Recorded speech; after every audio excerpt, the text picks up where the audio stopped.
¿Cómo están ustedes? ¿Bien? Ha sido una jornada productiva, muy intensa, pero edificante.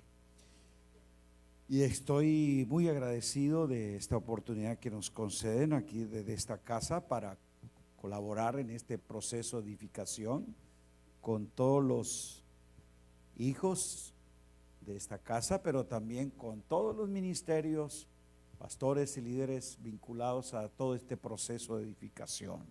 Amados, el tiempo, recurso que se invierte ustedes para hacer posible que desde esta plataforma apostólica haya una exposición de la palabra, traerá indudablemente a tu vida recompensa, pero también fruto en muchos.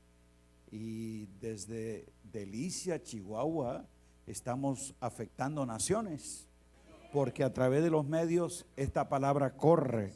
Así que gracias a ustedes por orar, por ofrendar, por asistir y respaldar el esfuerzo de edificación que se hace. Bueno, estoy feliz de ver el favor de Dios en nuestra vida. Le voy a decir por qué. Porque ya llegó Christopher, que es mi 10º nieto.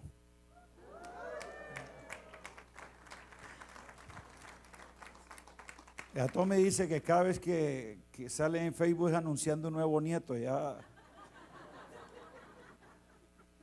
Dice, usted solo sale en Facebook anunciando un nieto. Este es el 10º. Yo quisiera que los hijos me ganaran, pero todavía no. Yo tengo 4 hijos y ellos solo, Daniel 3 y Lilibet 3 y las gemelas de a 2 y 2 son ya 10. Espero a ver si algunos por lo menos igualan a papá. Sí, para completar los 11, el equipo de fútbol necesitamos ir a trabajar esto. Feliz porque ya son 10 nietos. Celebramos también este año nuestros 40 primeros años de matrimonio. Eso fue muy bueno. Y gracias a Rafael que nos hizo posible, y él cantó allá en Venecia para nosotros. Estábamos celebrando con José. Y también feliz de que este año cumplo mis primeros 60 años de edad, en diciembre. Así que es celebración maravillosa este año, ¿no? 2017 es un tiempo maravilloso y feliz de compartir con ustedes. Esta mañana el apóstol Rafael hablaba de la importancia de entender la dinámica de la oración inteligente y eficaz. Y yo quisiera animarte a que tú hagas partícipe a todos los líderes, a los que dirigen grupos de oración, a los que son encargados de los programas de oración, de intercesión en la congregación. Todos estos deben tener este material, se llama la oración en el nuevo pacto. Esta es una tarea que se desarrolló durante 2 años. Yo quise crear un espacio de oración con un grupo muy especial.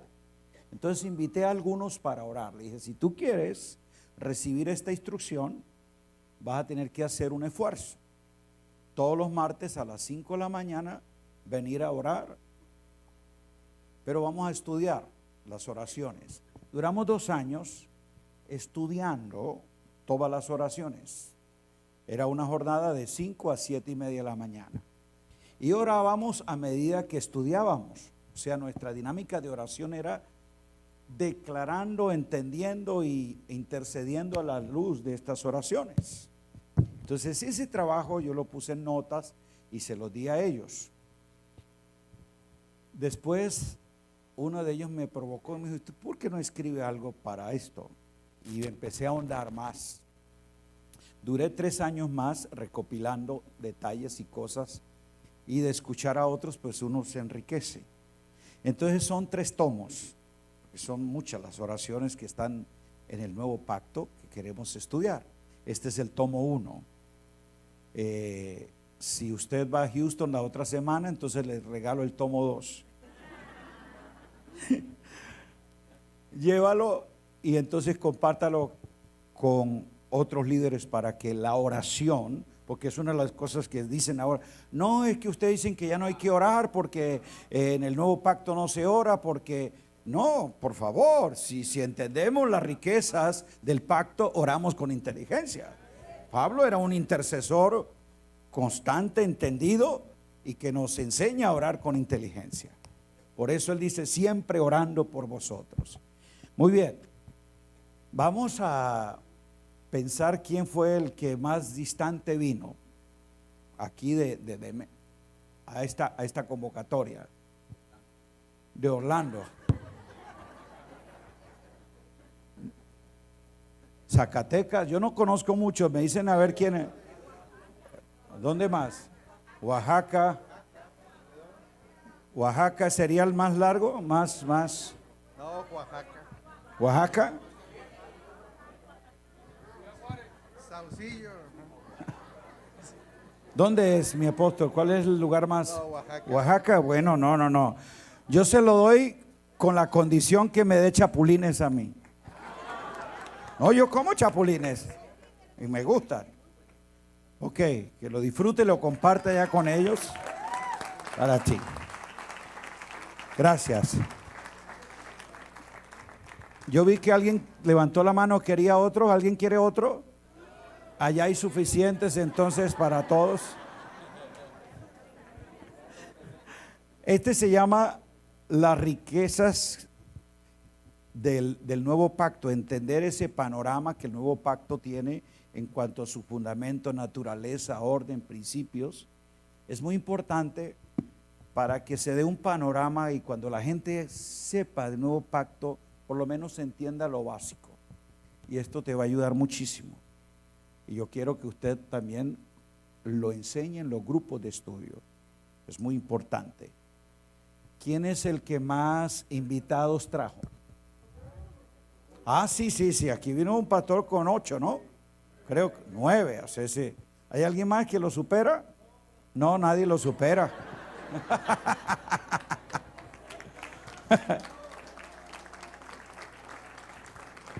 Se lo da al pastor, no a usted. Sí, al pastor.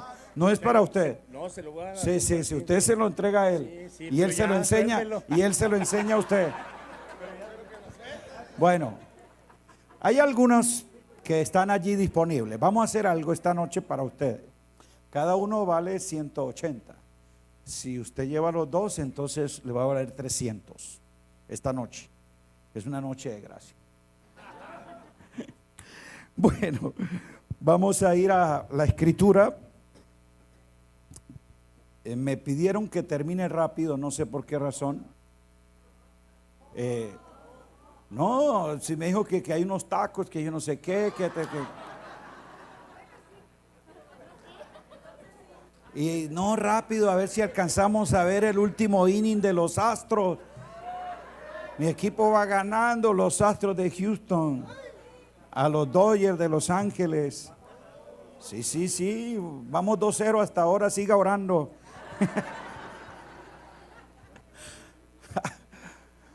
Bueno, familia amada, vamos a ir al libro de Efesios.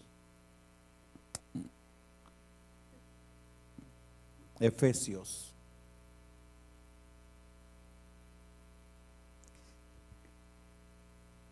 Capítulo 3.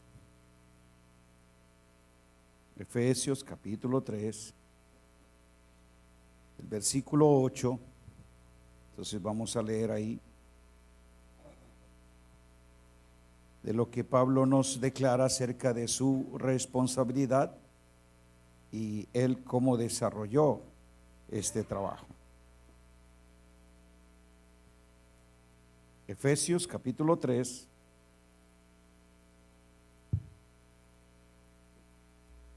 versículo 8. ¿Ya lo tienen?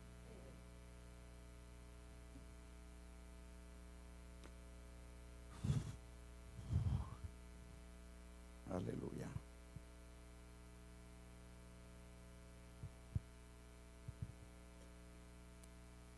Bien.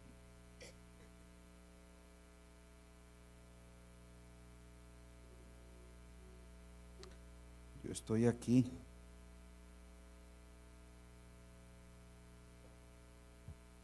No lo tengo.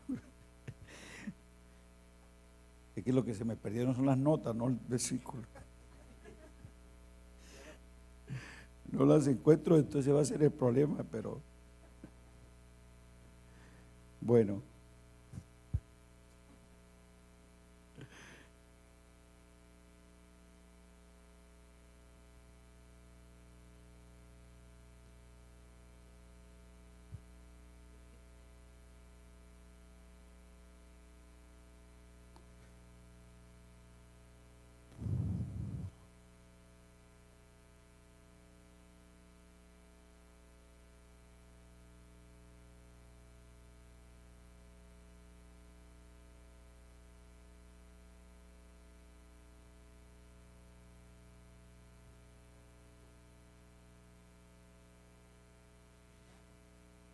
Ya. ¿Listo? Versículo 8. Dice Pablo, a mí que soy menos que el más pequeño de todos los santos, me fue dada esta gracia de anunciar, diga anunciar, entre los gentiles. ¿Qué era lo que Pablo anunciaba? El evangelio de las inescrutables riquezas de Cristo. Y de aclarar, diga aclarar, a todos cuál sea la dispensación del misterio escondido de los siglos, desde los siglos en Dios, que creó todas las cosas, para que la multiforme sabiduría de Dios sea ahora, diga ahora, dada a conocer, ¿por medio de quién? A la iglesia, a los principados y potestades en los lugares celestiales, conforme al propósito eterno que hizo en Cristo Jesús, nuestro Señor, en quien tenemos seguridad y acceso con confianza por medio de la fe en Él, por lo cual pido que no desmayéis a causa de mis tribulaciones por vosotros, las cuales son vuestra gloria. Que el Espíritu Santo que inspiró esta escritura ilumine nuestro entendimiento para que podamos saber todo lo que nos ha sido dado en Cristo Jesús. Amén. Pablo declara que él, como un poikonomos, o sea, un mayordomo administrador de la economía de la gracia de Dios, tuvo la responsabilidad de anunciar a todos los hombres el evangelio de las inescrutables riquezas de Cristo. Note que él anunciaba a todos el evangelio de las riquezas de Cristo, pero aclaraba a los santos cuál es la revelación de ese misterio que en Cristo Dios iba a revelar. Y esa también es parte de la tarea pedagógica que hacía Jesús. Él predicaba el evangelio del reino a las multitudes, a todos los hombres, pero enseñaba, aclaraba los misterios del reino solo a sus discípulos. Diga, la instrucción es para los santos, porque son los hijos los que tienen derecho al conocimiento de la sabiduría. La predicación es para todos, pero la instrucción que aclara, que hace comprender con precisión todas estas riquezas, solo es patrimonio de los hijos. Debiera alegrarse por eso. Y dice que él tenía la tarea de aclararle a los santos la revelación de ese misterio y cómo la riqueza de la gracia Dios había querido dispensarla en los tiempos a través de su economía, y en Cristo, que era el misterio escondido del Padre, ahora da a conocer a todos que nosotros somos partícipes. Parte de ese misterio escondido en Cristo era que Dios, en su obra del Hijo, iba a reconciliar las cosas, y entre ellas era de ambos pueblos hacer uno solo. Y una de las riquezas de la gracia en la cual somos partícipes es que nosotros hemos llegado a ser ahora participantes de la iglesia. O sea, lo que en otros tiempos Dios lo había dispensado solo para los judíos, ahora también a los gentiles. Y el misterio estaba que en Cristo ya no hay gentil ni judío, sino un solo hombre, un solo cuerpo, que es la iglesia. Diga la iglesia. La iglesia como el cuerpo de Cristo, que es la expresión misma de la vida del Hijo, es a quien ahora le corresponde la tarea, la responsabilidad de dar a conocer lo que le ha sido aclarado, las riquezas de ese evangelio. Y entonces ella es la que manifiesta, la que expone a los principados y potestades la multiforme sabiduría y gracia de Dios. Diga la iglesia. La responsabilidad nuestra como iglesia es: somos depositarios de esa riqueza. Dios nos la ha dispensado en Cristo. Nuestra tarea es administrarla. Y parte de esa administración es entonces la declaración, la manifestación de lo que nosotros somos y hemos recibido en Él. Por eso Pablo le escribe a Timoteo y le dice que es la iglesia del Dios viviente, que es columna y baluarte de esa verdad. Diga la iglesia. Así que Pablo está diciéndole a Timoteo que él tiene que tener una dirección precisa, sepas cómo conducirte, cómo operar en esa economía, para que la iglesia, que es columna y baluarte de la verdad, ella sea la que exponga lo que le ha sido explicado, lo dé a conocer. Cuando Pablo usa la palabra estilo o columna, es estilo. Y cuando hablamos de estilo, no estamos utilizándolo en el sentido de una moda o de una simple apariencia. La idea de estilo es de columna, es elemento de apoyo, de lo que se establece o se amarra algo. Y por eso dice que esa iglesia es la que expresa ese estilo de la verdad. El problema es que la iglesia ha dejado de ser la administradora y proclamadora de esas inescrutables riquezas que le han sido confiadas para expresar la grandeza de la obra de Cristo. Y en lugar de ser una columna de la verdad, ella ahora se ha convertido en una burda imitadora de un estilo de este sistema, de la cultura predominante.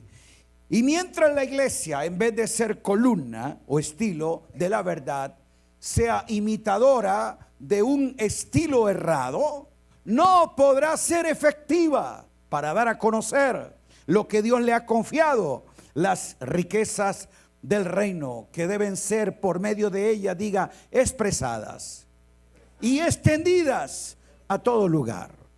Entonces, queremos nosotros ver la responsabilidad de la iglesia. Hoy quiero referirme a la iglesia como la responsable que da a conocer la sabiduría, la gracia que Dios le ha hecho a ella partícipe.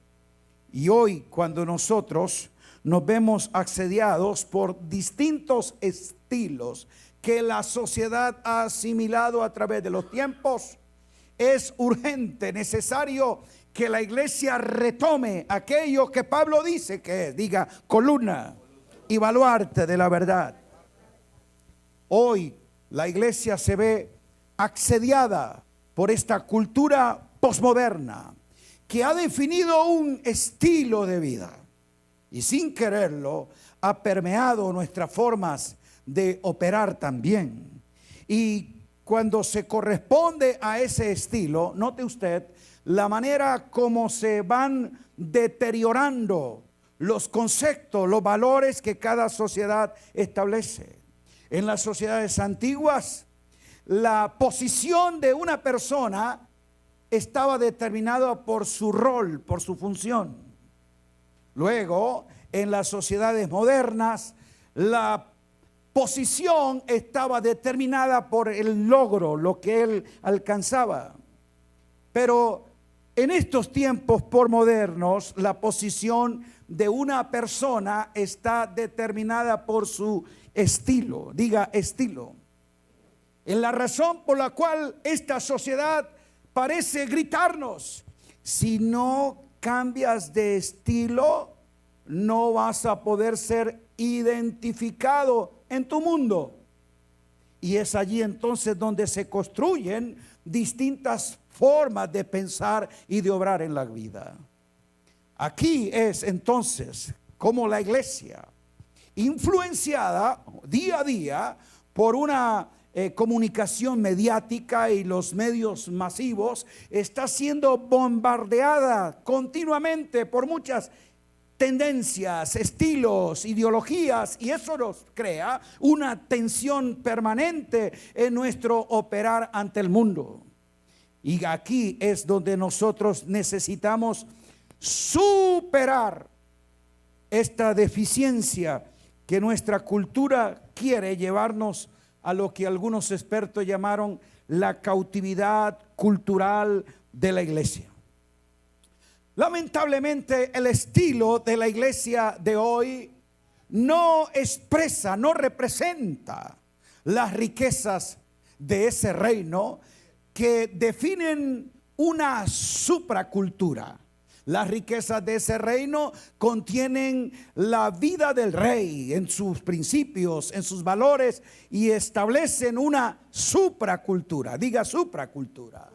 Cuando Jesús dijo: oíste que fue dicho, pero yo os digo, en su declaración estaba definiendo otro estilo de entender y de operar en esta economía de la gracia. Y ahí es donde el reino que Jesús encarnó y expresó era el que modelaba los valores, los principios y normas que corresponden al reino de Dios. Y ese reino no es algo que se asemeje a la adaptación de un sistema religioso o los esquemas de una cultura de su tiempo. Y Jesús fue más allá de lo que en su mundo contemporáneo greco-romano, con esa influencia religiosa del judaísmo, definía estilos y normas de vida, pero él vino a establecer la vida del reino. Diga, la vida del reino. Ahora bien, quisiera que miráramos cómo la iglesia, lamentablemente hoy, ante su mundo, tiene un estilo que corresponde más al sistema que la rodea que al reino en el que ella opera y ha sido trasladada. ¿Cuál es el estilo de este mundo? Diga, pensamiento débil. Una de las deficiencias, diría yo, del posmodernismo es un pensamiento débil. ¿En qué sentido? Que no hay una verdad absoluta, no hay un principio y una moral precisa. Y esta posmodernidad entonces más bien construye distintas voces que parece ser una Babel ideológica donde no hay definición de nada, y aún los medios se dan muchas cosas pero no se dice nada con sustancia. O sea, estamos ante una sociedad que se comunica velozmente pero sin tener esencia y contenido de ese mensaje. Y aquí es donde la iglesia entonces sí encarna la voz de Dios. Ella dice que ha sido puesta para dar a conocer, para declarar, para manifestar eso.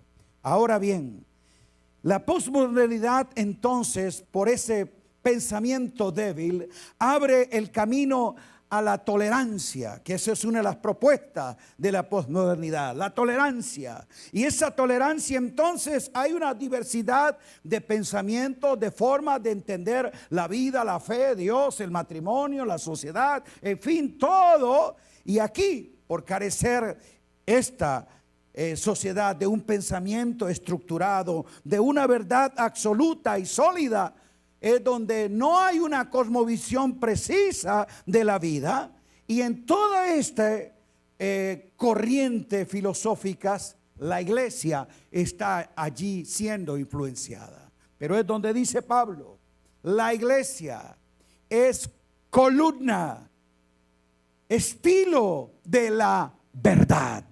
¿Qué es lo que somos? Estilo de la verdad. Ella es la que tiene entonces, con su verdad que conoce, que entiende y que encarna, contrarrestar todas esas normas idealistas y mostrarle a un mundo que parece inexplicable en sus conceptos cuál es la forma en que el reino de Dios ha establecido su orden. Un mundo diverso, inestable, inexplicable y confuso como el de hoy demanda entonces la claridad precisa de una iglesia entendida. Diga entendida.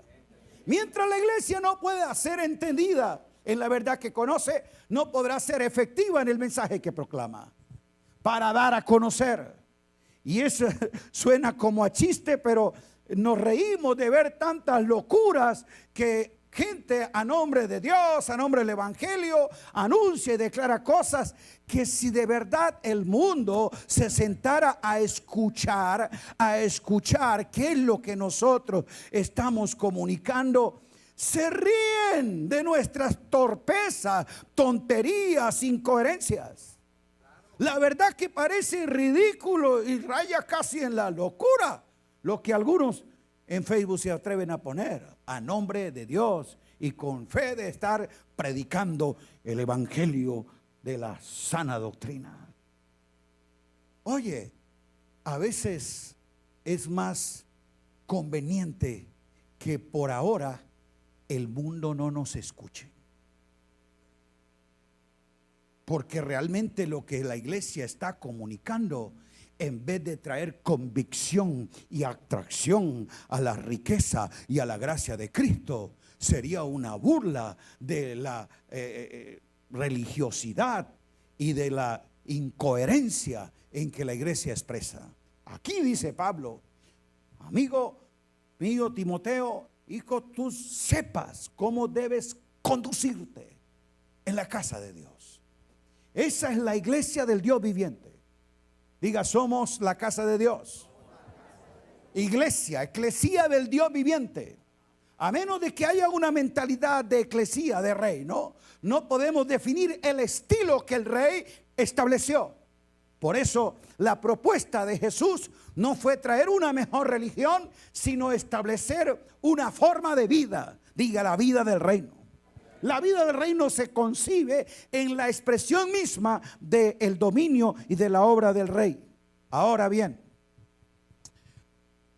cuando el estilo de la iglesia contemporánea obedece más al pensamiento débil de una sociedad postmoderna, ¿sabe qué es lo que entonces nosotros estamos generando? Una teología débil. Si el mundo tiene un pensamiento débil, parece que la iglesia entonces tiene una teología débil. Siempre me ha llamado la atención algo que mi esposa siempre dice. Ella dice que realmente lo que vemos en la sociedad es lo que primero se vive en la iglesia. Lo que en las congregaciones se fomenta parece que es lo que en el mundo se reproduce. Digo, ¿y por qué el mundo tiene un pensamiento débil? Porque la iglesia tiene una teología débil. Ella no tiene un conocimiento de la verdad. ¿Por qué fue una iglesia relevante, trascendente y transformadora para el tiempo en que Pablo pudo edificar a esas iglesias? Gente que trastornó el mundo, porque él los edificó, les aclaró, les instruyó y les presentó perfecto en Cristo. Esto mismo enseño en todas las iglesias. Y lo que tú recibiste, oíste, aprendiste de mí, busca también a hombres fieles que sean idóneos para enseñar a otros. Y esa reproducción de una teología firme, de una verdad aclarada y entendida por una iglesia efectiva, fue lo que logró que desde Jerusalén hasta Ilírico todo fuera lleno del evangelio de Cristo Jesús. Entonces, mientras la iglesia no logre reestructurar su entender de la verdad y de la administración que en esta economía de gracia Dios le ha confiado, que ella sea la que la aporte y la proclame, diga: la aporto. O sea, yo la he recibido, yo la tengo, pero la debo de comunicar, de proclamar. Pero ¿con qué precisión puedo proclamar lo que no sé? Es la razón por la cual se dicen muchas cosas a nombre de Dios, pero que para el oyente común sería un ridículo. Cuando Pablo exponía la palabra, note que aún los filósofos, los epicúreos, los estoicos, los atenienses, todos los demás, si bien es cierto no todos se convertían, la gran mayoría sí reconocía que ese era un hombre portador de una palabra diferente, de un mensaje que apelaba precisamente al arrepentimiento, al cambio de mentalidad. Pero hoy, por esa teología débil, entonces tenemos una iglesia de un evangelio muy light, todo muy superficial. Amado, una iglesia que no tiene una formación en esa palabra de verdad, entonces va a buscar elementos distractores. ¿Por qué? Porque se convierten en un sustituto de algo que aparenta ser, pero no es. En otras palabras, se emociona, pero no se transforma. Se entretiene, pero no se entrena. Se congrega, pero no se capacita. Aquí es donde la iglesia entonces necesita retornar a ver la realidad del estilo que Dios le confía representar. Lo segundo, el estilo de este mundo contemporáneo y posmoderno es precisamente el del show. Diga show. Como nunca antes, este proceso de desmaterialización que apela más a la sensación, a lo sensorial, a la emoción, es lo que hace que el hombre precisamente se enajene de su realidad. Y por eso este hombre ya no apela al análisis, a la razón, a la búsqueda de los misterios, al observar la naturaleza. Ya la mirada no es precisamente hacia lo infinito, hacia lo trascendente, sino que la mirada es hacia lo sensorial, hacia las pantallas, hacia lo digital, a todo aquello lo que le corresponde a imágenes que no tienen ningún valor absoluto. Eso es un elemento, diga, de espectáculo. Y esa sociedad entonces, ¿en qué convierte al ciudadano? En un espectador. Si hay espectáculo, debe haber espectadores. Y se construye precisamente el espectáculo. Y por eso la venta de las entradas. Donde hay espectáculo, hay venta de entrada para todos los espectadores. Y curioso, mire entonces cómo los que mueven los medios saben cómo apelar a lo que a la gente le gusta. ¿Y qué es lo que hoy la gente le gusta? Ya no son los programas de análisis, de reflexión, de formación y de cultura. Los reality shows, las tonterías, los chismes. Y usted ve cómo día a día salen distintos. Y entre más apele a todo ese sensacionalismo y cosas pueriles, parece que el morbo de una sociedad que le gusta el espectáculo y el chisme se aumenta. Menos mal que en la iglesia no hay eso. ¿Por qué este tipo de programas son los que más publicidad venden? Porque son los que más espectadores tienen. Y eso crea una enajenación. Y aunque tú no lo creas, las técnicas del espectáculo y del mercadeo también influyen a la religión, a la educación, a la política, y ningún aspecto de la sociedad entonces está libre de ser influenciada en lo que hoy ellos llaman el show business. Si hay show, hay negocio. Y por eso, mientras los espectadores no se aburran, el show continúa. Y cabalmente eso es lo que hace que la gente en sus corazones haya un vacío. Esta sociedad entonces no tiene capacidad de crítica, de análisis. ¿Por qué? Porque entre más el ciudadano sea entretenido, más ajeno estará a la protesta.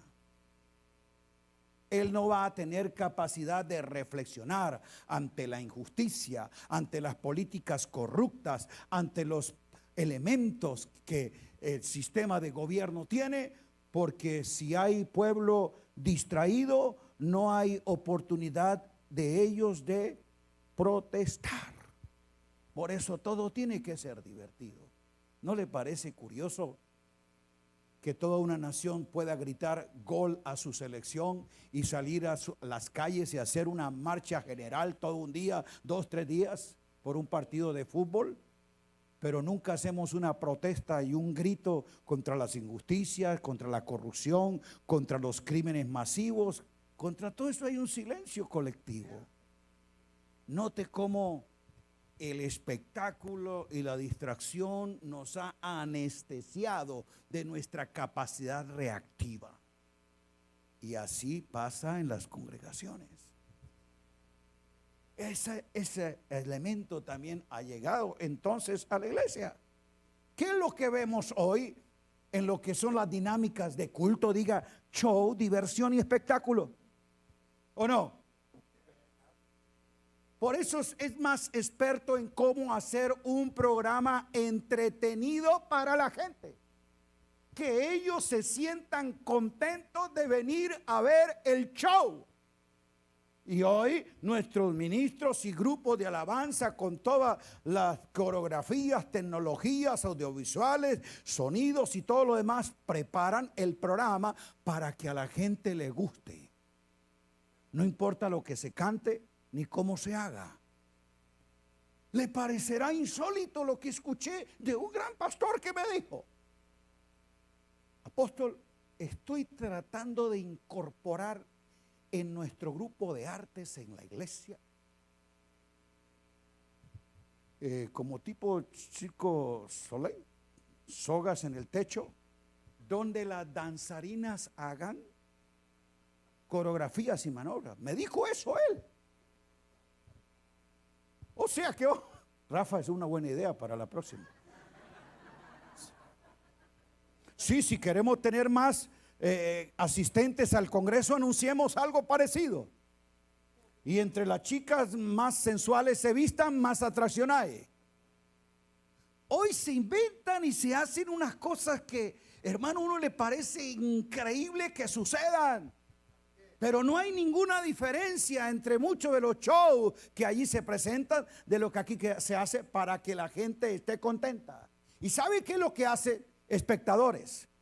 Algo que lo que nosotros tenemos que trabajar es en la participación de los santos en nuestra celebración colectiva.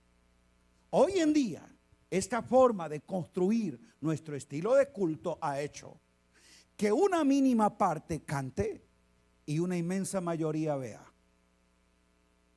No sé si usted ha observado, pero yo veo que en muchas de las congregaciones ya la gran mayoría se para a mirar cómo cantan, las luces que ponen, las coreografías que hacen, pero los santos no ministran, no adoran, ellos no participan. ¿O no? La gran mayoría está ahí, pero escuchando. Es más, haga el ensayo y a veces baje el sonido de los instrumentos y cante en voz baja y verá que la gran mayoría Solo murmullo porque ni las canciones saben y no sabe lo que ocurre. Es increíble. Entonces, esa es la razón por qué hemos hecho de nuestros auditorios no centros de entrenamiento, como lo concebía Pablo, sino lugares de entretenimiento, donde los creyentes se sientan contentos y puedan venir al próximo espectáculo. Por eso nuestro estilo de culto es más farandulero. ¿Por qué? Porque esa es la influencia precisamente de una sociedad que nos ha permeado con su estilo. Pero que lo que la iglesia diga, columna y baluarte de la verdad, ella tiene el estilo. Pablo fue enfático, te lo digo, para que sepas cómo conducirte. Entonces, es a través de esa instrucción apostólica que nosotros podamos estar formando, como quería Pablo en Timoteo, un edificador. ¿Un qué? Un edificador. Pero hoy parece ser más un entretenedor, alguien que es dinámico, que motiva, que hace agradable a los demás y divertido el programa para que los creyentes asistan al espectáculo. Y otra de las cosas que me sorprendió fue cuando en un congreso estaba compartiendo con un apóstol muy reconocido y casi no podía creer lo que estaba escuchando. Él le decía: pastores, si ustedes quieren ver que sus congregaciones crezcan, prediquen mensajes de motivación.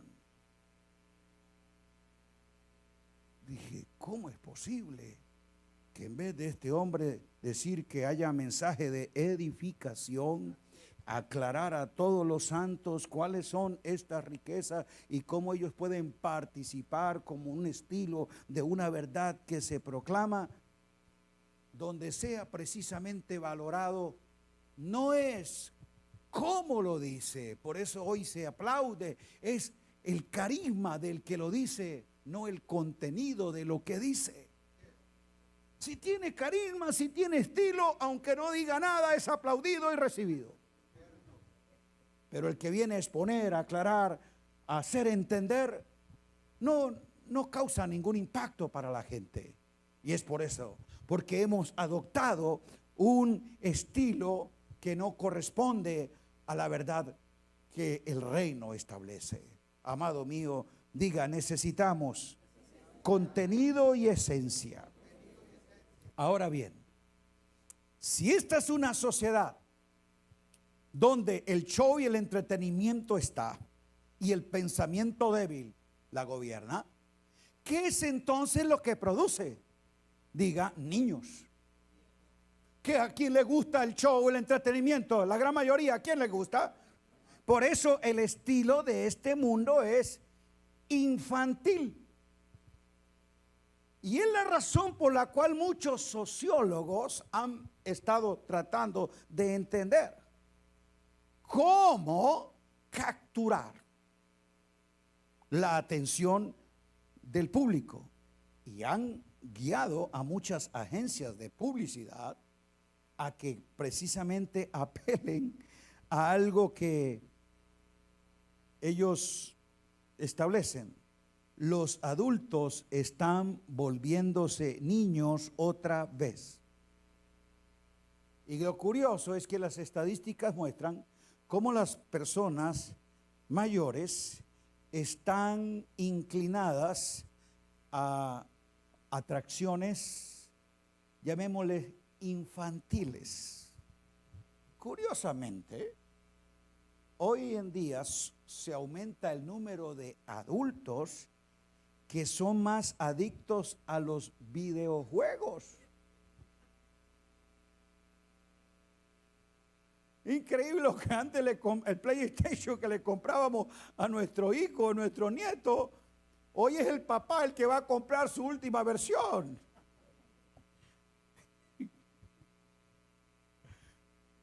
Por eso hoy en día entonces ya hay videos que logran la atracción de ellos. ¿Por qué?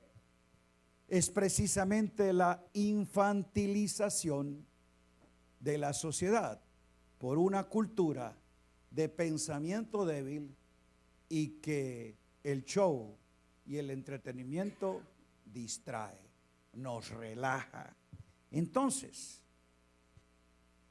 ese aspecto de regresión a la infancia es donde precisamente se genera un estado de irresponsabilidad. Aquí es donde la iglesia, Pablo apela a ser maduro, perfecto, todo hombre en Cristo. Cuando se desarrolla precisamente una formación infantil, el creyente no madura. Y esa infantilización de la iglesia, Pablo la combatió en sus escritos. ¿Por qué? Porque como en aquel tiempo también hoy tenemos creyentes que reclaman precisamente atención inmediata, tener ellos importancia y encontrar satisfacciones instantáneas a sus necesidades. Y es la razón por la cual hoy nuestras plataformas ya no es el lugar de la entrega, de la rendición, de la muerte al yo, sino el lugar de la recompensa, de la satisfacción mediática. Venga y traiga al altar su ofrenda de pacto y reciba su milagro.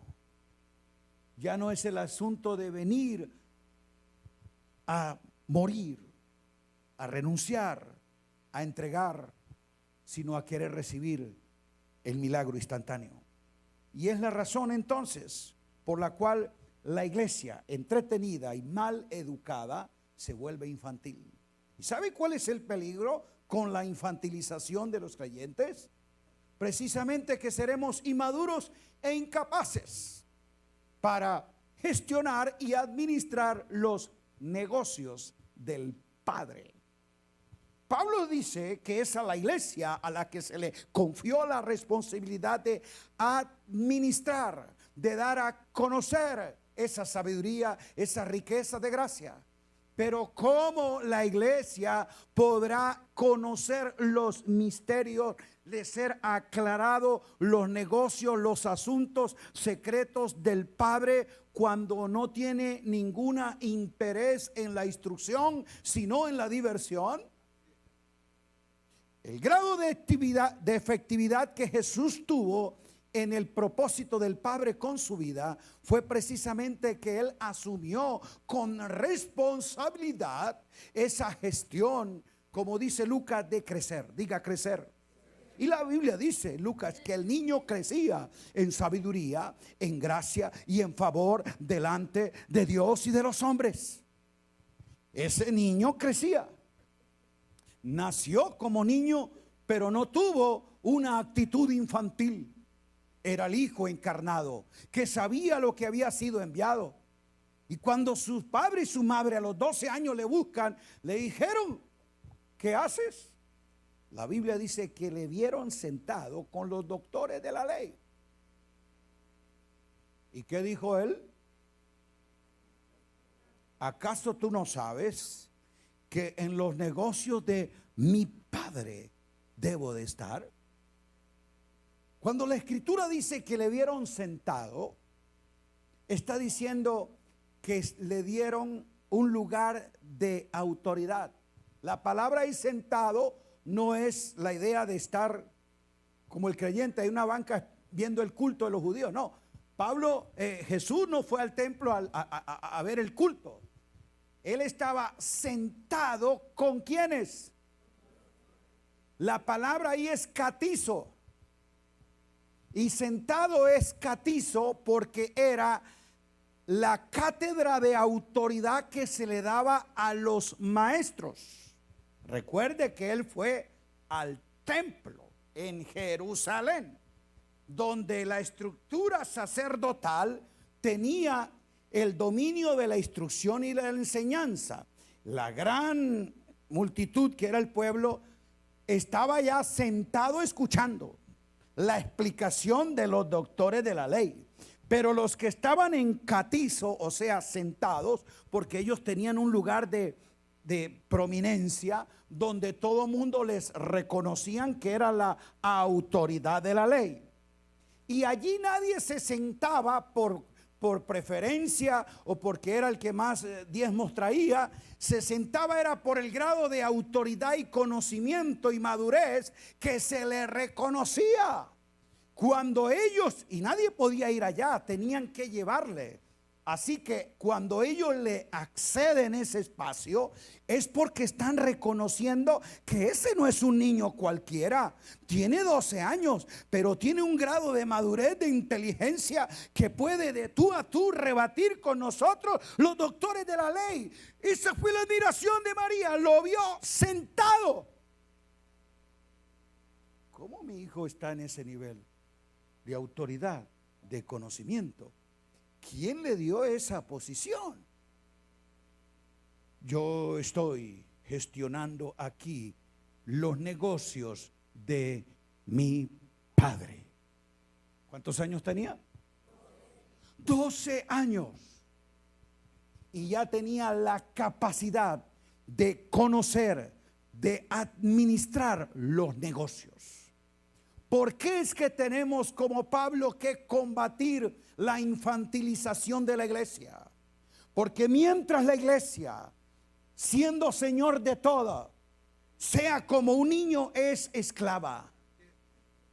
Ella no puede administrar esa economía y herencia de gracia que se le ha confiado. Ninguno de nosotros en lo natural haría cosas como esa. ¿Cree usted que el Padre eterno podría en los valores espirituales y eternos concedernos tal responsabilidad con un grado de infantilidad? ¿Cuántos tienen niños? Si tu niño que tiene 4 años, 3 años, 5 años, ay papi, yo te estaba esperando, yo te amo, tú eres muy lindo, yo te quiero, tú eres muy especial. Quería, papi, verte, estar contigo para que me lleves al parque, me compres un helado y juguemos a la pelota. Note que el hijo quiere al papá, desea estar con él, quiere verlo, pero ¿qué es lo que desea? ¿Ok? Quiero contigo ir al parque. Ah, qué bueno, hijo. Justamente yo estaba esperando este momento para hablar contigo, porque tengo el proyecto de hacer tal inversión, tal negocio, quiero vender tantas propiedades. ¿El papá le va a hablar de negocios? ¿Y por qué no? Si es su hijo. Porque él no está interesado, él no tiene madurez, él ama al Padre, él quiere al Padre, él desea estar con el Padre, él busca al Padre, pero para que el Padre le dé entretención y juguete y diversión. Y una iglesia que busca al Señor para distracción, para diversión, para que le supla sus deseos y su capricho, pues el Padre jamás le va a explicar de sus negocios. ¿Estamos aquí? Entonces, amado, esto se trata es de administrar los negocios del Padre.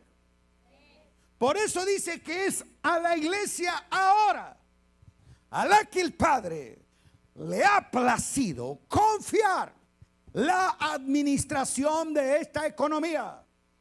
Y era la razón por la cual Pablo quería que esos santos le pudieran aclarar, entender la responsabilidad que en gracia se les había confiado.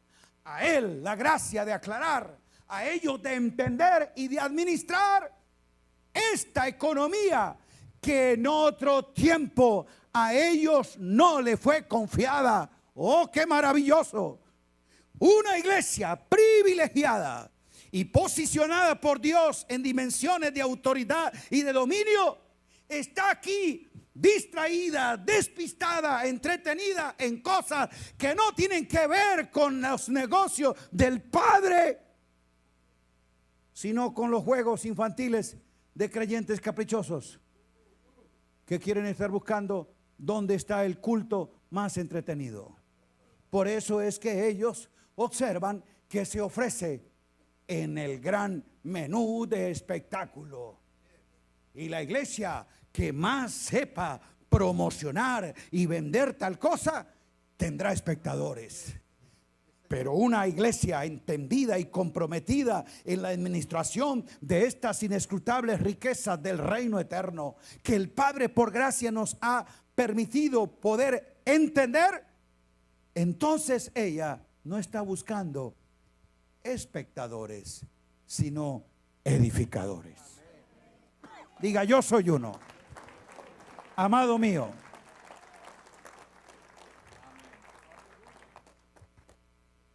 mientras se promueva la religión del espectáculo y el culto del show, no frenará el turismo congregacional. No parará. Porque mientras en Orlando Disney esté abierto, visitantes vendrán. ¿Aló? Entonces por eso muchos están buscando no apóstoles que edifiquen, profetas que aclaren, maestros que instruyan, sino animadores, showmen.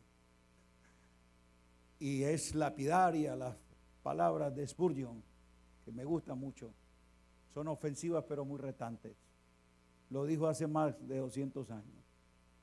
Me temo que en los postreros tiempos no tendremos pastores que alimenten las ovejas, sino payasos que entretengan las cabras.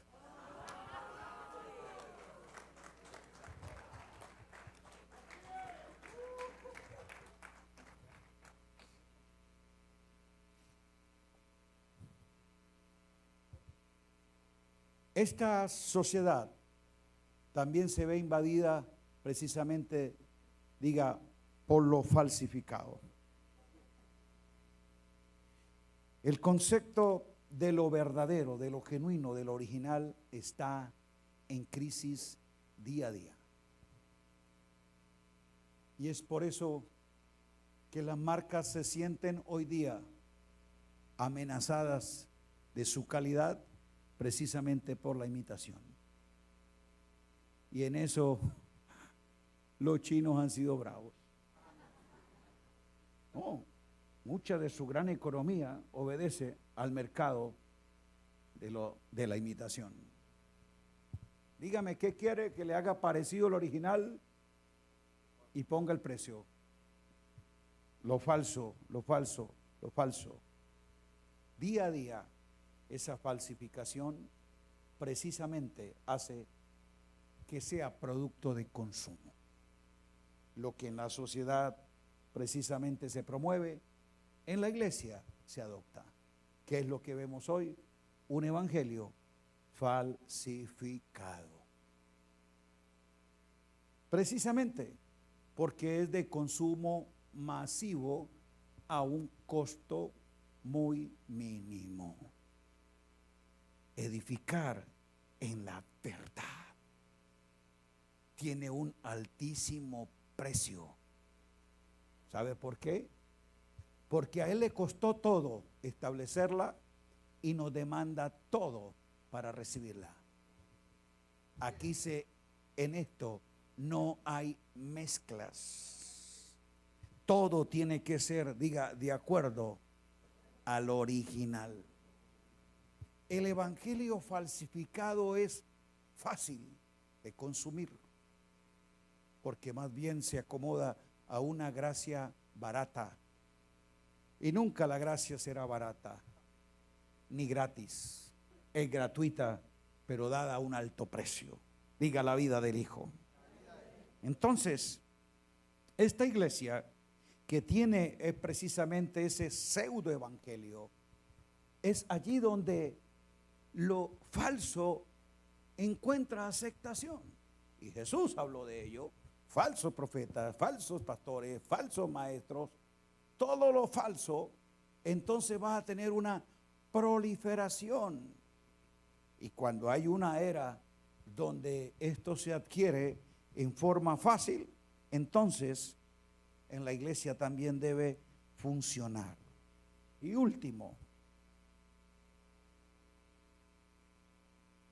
el estilo de este mundo es el del hiperindividualismo, como nunca antes. El hombre siempre ha sido ególatra, individualista, pero hoy en día parece que esta cultura posmoderna, narcisista, ya el concepto del nosotros no es una cuestión que se conjuga cuando es el imperio del yo el que se promueve. Por eso lo que más se vende hoy es el yo-yo. ¿Sí?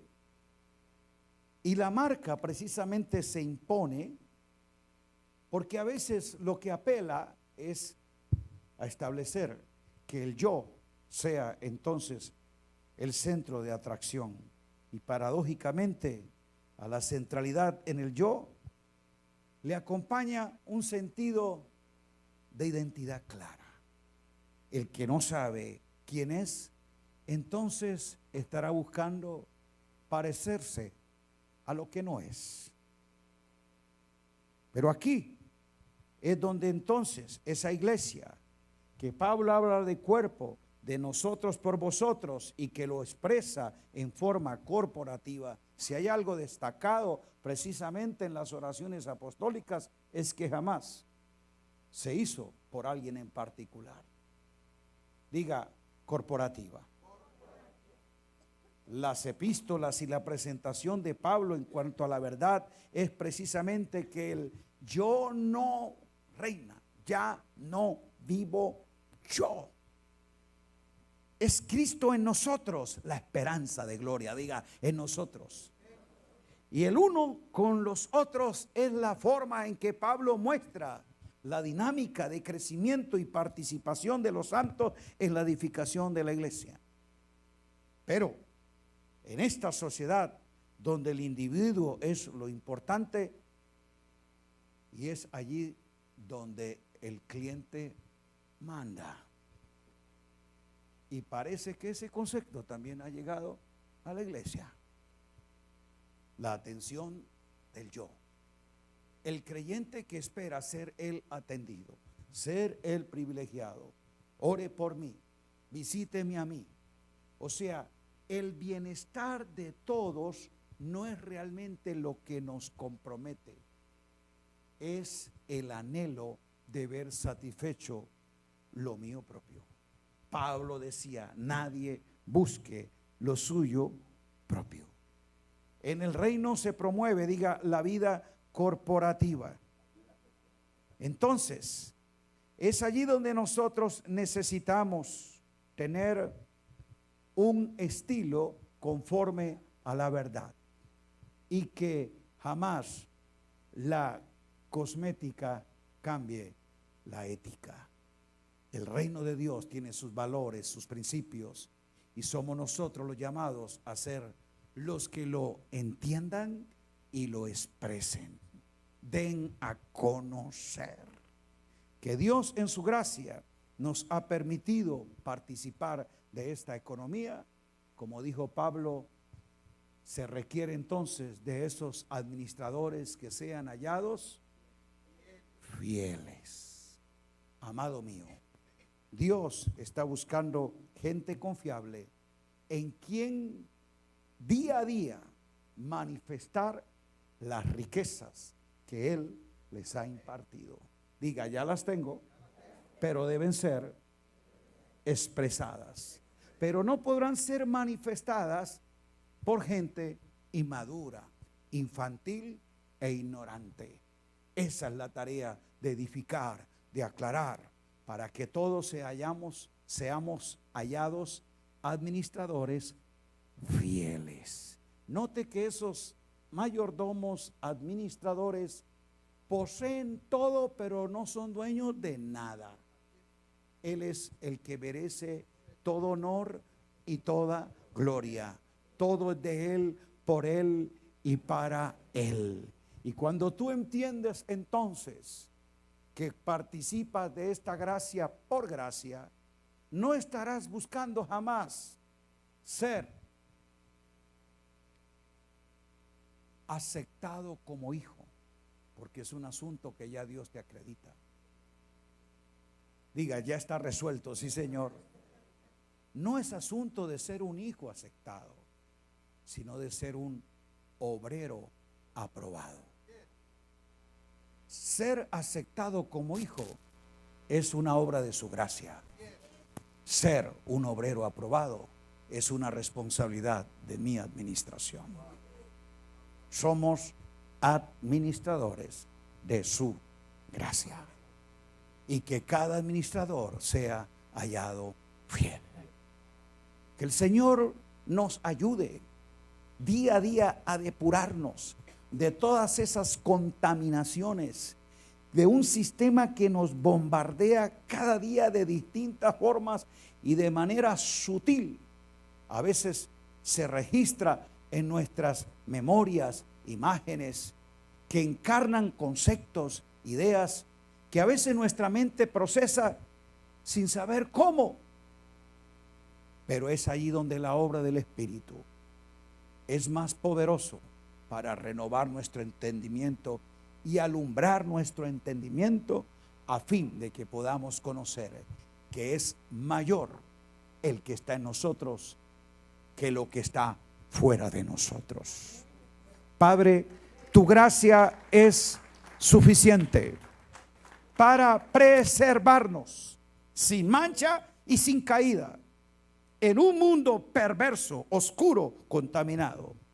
Un sistema irredento que ha sido sentenciado, juzgado y ya destruido, pero que será sometido a tu pleno dominio por una iglesia inteligente, emprendida y efectiva, como fiel administradora de esta economía de la gracia. Tú nos has trasladado de la potestad de las tinieblas al reino de tu amado Hijo. Y allí nosotros somos poseedores de estas inescrutables riquezas, que por gracia, Señor, nos han sido dadas. Y ahora nosotros la asumimos como tarea de administración responsable y fiel. Es la razón, Padre, por la cual queremos que cada uno de nosotros sea edificado en la verdad, a fin de que creciendo en amor alcancemos la plenitud, la madurez en Cristo Jesús, para gloria de Dios Padre. Esto lo oramos creyendo que el Dios de toda gracia, que nos llamó a su gloria eterna en Jesucristo, ese mismo Dios que nos llamó, después que hayamos padecido un poco de tiempo, proceso de formación, crisis, Señor, que nos hacen a nosotros firmes y estables, creemos que ese mismo Dios de toda gracia es suficiente para suministrar en nosotros la dosis necesaria en cada etapa de este proceso, a fin de presentarnos firmes, perfeccionados, establecidos, fortalecidos en Cristo Jesús, para gloria de Dios Padre. A Él sea la honra, la gloria, la majestad y el imperio por los siglos de los siglos. Amén. Un abrazo a todos. Bendecidos.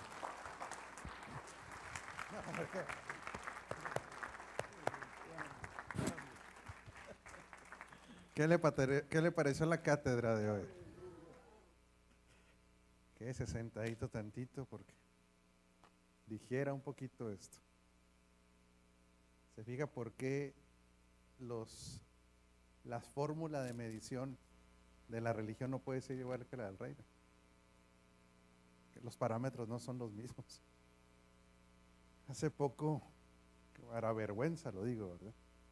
Me topé a uno de esos grandes ministros también en un aeropuerto y platicábamos cómo estábamos haciendo nuestra oración cada quien. Y yo le decía, nosotros declaramos lo que dice la palabra, establecemos verdades eternas por medio de la oración, entendiendo la autoridad que nos ha sido dada y delegada. Me dice, sí, pero ¿qué utilizas de multimedia? Digo, ¿cómo no te entiendo? Sí, ¿cuáles son los apoyos para que la gente se concentre? Se concentre.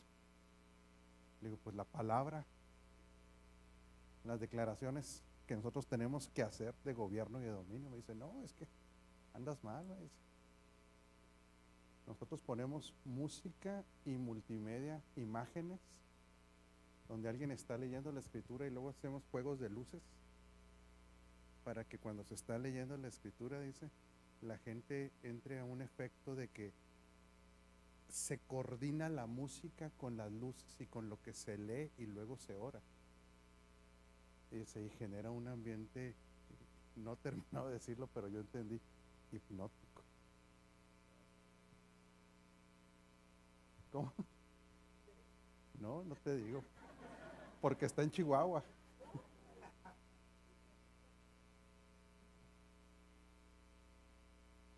Y de repente se acerca la gente en este estado mental, ¿verdad?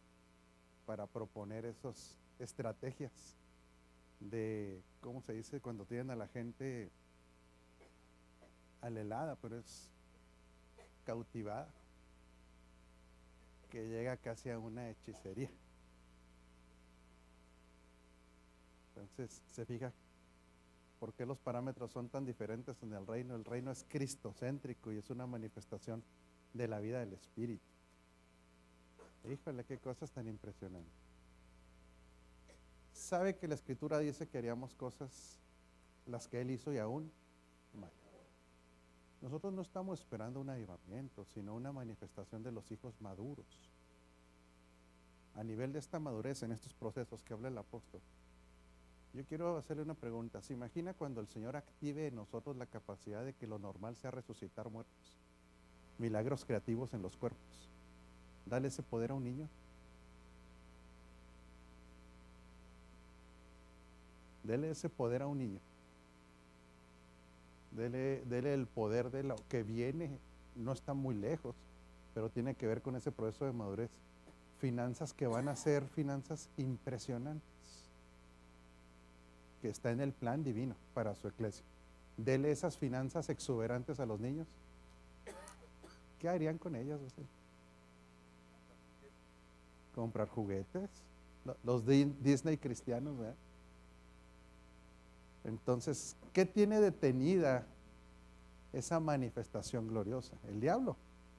No, la inmadurez, que la estamos tratando, como dice el apóstol Juan Balistreri, dice, la inmadurez no la tome como un resfrío, sino como una enfermedad terminal. Tome esa a nivel de seriedad, el problema de la inmadurez. ¿Qué tal ha sido edificado este día? ¿Podrá dormir o se va a indigestar de tanta palabra? Bueno, nosotros damos al Señor no por algo que vaya a venir, sino por algo que ya vino. Juan Carlos, inspírenos a adorar financieramente a nuestro Dios. ¿Sí, dijo, por favor? Es un acto de adoración también. Y yo creo que es el tiempo de la participación de los santos. Como el apóstol lo plasmaba, es un tiempo donde los santos tienen que participar, no solamente ser espectadores, porque por muchos años solamente algunos son los que están participando, pero creo que los santos tienen que tener una participación. Así es que yo te voy a invitar hoy a que levantemos una ofrenda desde nuestra posición como hijos entendidos. ¿Sí? Desde esa posición, quiero que levantemos una ofrenda desde nuestra posición como hijos entendidos, agradecidos con nuestro Padre eterno, y te invito que lo hagas desde o conforme a sus riquezas, no conforme a tu necesidad como por años se plasmó, sino conforme a sus riquezas, a las riquezas de Él. ¿Ok? Te voy a invitar a que lo hagamos. Padre, gracias porque sabemos que en este lugar hay hijos.